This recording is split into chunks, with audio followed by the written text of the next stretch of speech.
Alhamdulillah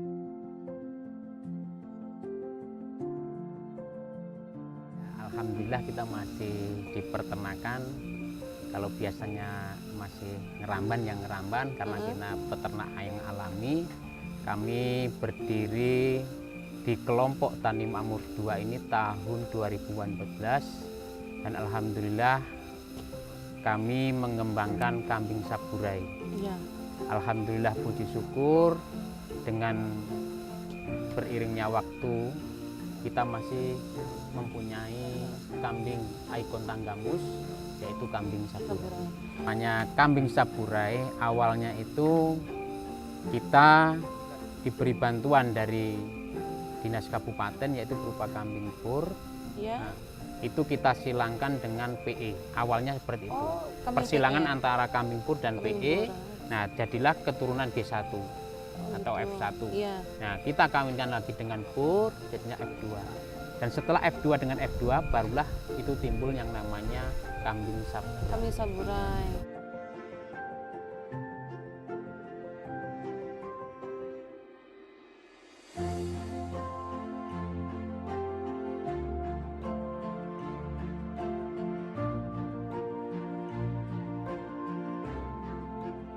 Untuk masalah pencetusnya, yaitu Cetusnya siapa, Pak?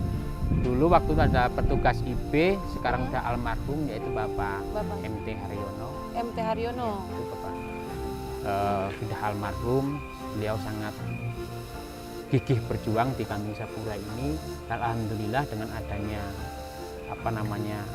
bimbingan dari dinas yang terkait, kami masih mengembangkan kambing saburai ini dan alhamdulillah puji syukur sekarang nilainya sangat luar biasa, Bu, nilai harganya.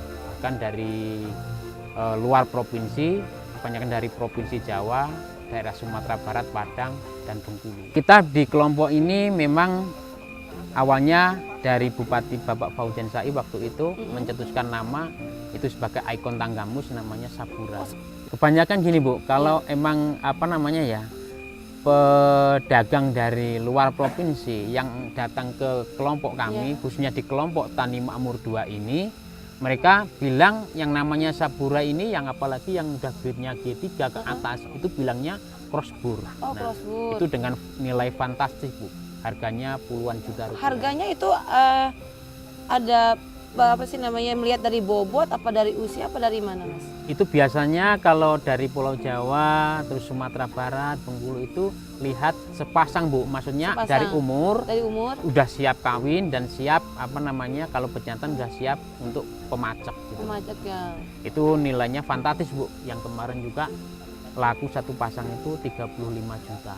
Tinggi juga ya, Pak ya? Ya alhamdulillah, Bu. Tetapi dengan nilai tinggi seperti itu kami juga merasa resah, banyak kambing-kambing yang ada di Tanggamus ini terjual.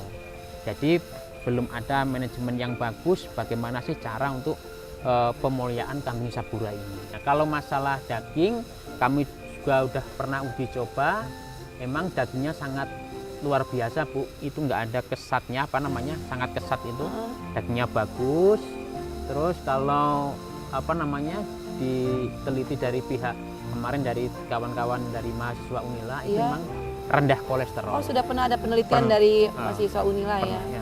Kalau kambing saburai itu lebih ke arah pedaging, Bu, karena Apa daging? bobotnya sangat luar biasa.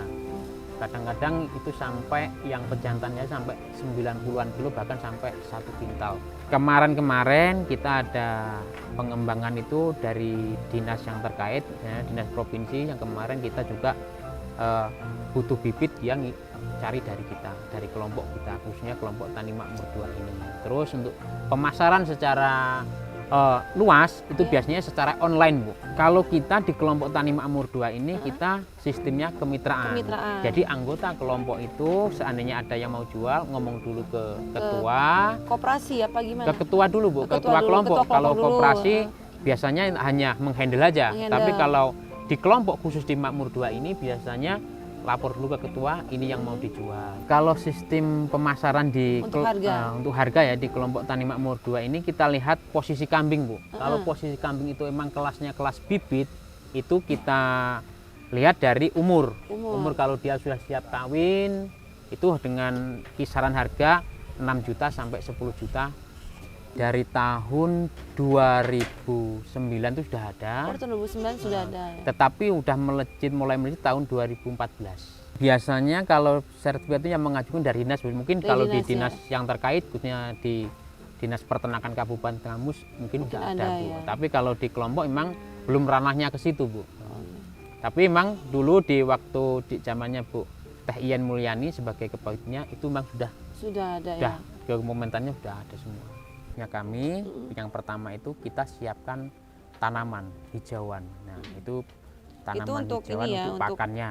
Pakannya ya. Yang kedua adalah kandang, lokasi kandang. Kalau kambing sabura ini Bu ya, yang khusus kita memang sangat kemarin kita digalakkan program HKE program GMH. Kami mempunyai program GMH Bu ya, namanya Gemar Menanam Hijauan. Kita menanam indigo vera dan galindra merah. Itu yang sangat disukai oleh kambing sabura. Kambing sabura ya. Terus kalau masalah rumput, kita biasanya rumput odot. Odot yang biasa Odot, ditanam iya, ya, kayak yang rumput biasa gajah besar gitu ya. Ya odot itu. Jadi hijauan segar juga Hijauan tetap segar. mau ya. Ya, tetap mau Bu.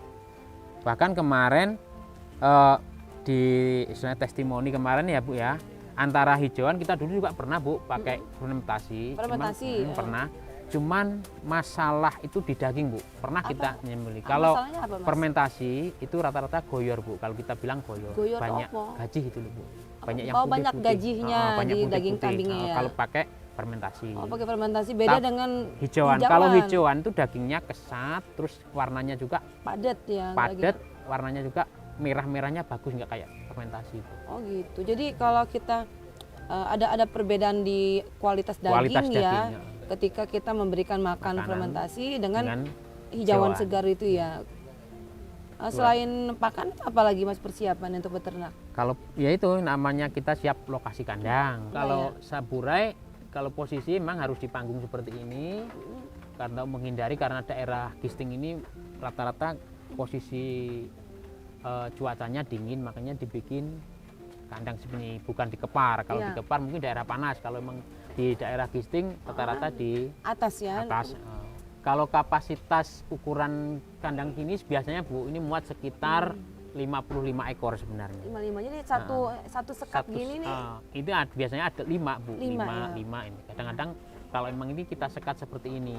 Ini berhubung ya, maaf yang ngomong sudah bilang tadi, yang namanya sabura ini butuh apa namanya ya, khusus lah Bu.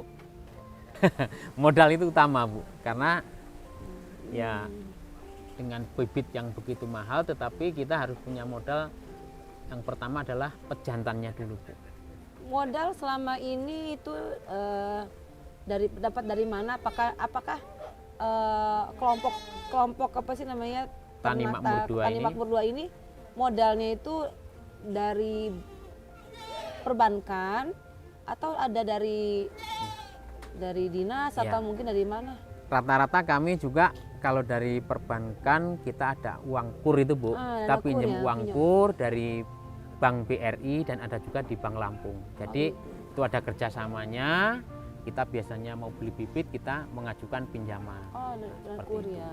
Ini yang rentan itu kalau di daerah Gisting ini itu sebenarnya cuma satu, pola makannya Bu. Biasanya kalau pola makannya itu teratur, itu nggak gampang masuk angin lah, kalau istilahnya orang Jawa itu nggak kembung. Cuman itu kalau masalah lain-lain kelihatannya di Gisting masih aman-aman saja. Nah, kalau penyakitnya masuk angin ya. Jadi sabura ini ada penyakit masuk angin seperti kayak kita manusia juga ya. Itu bagaimana cara penanganan untuk pengobatannya, Mas? Kalau cara penanganan pengobatannya, kalau secara alami biasanya kita pakai apa ya namanya? Kita tusuk di duburnya itu Bu ya, pakai apa namanya?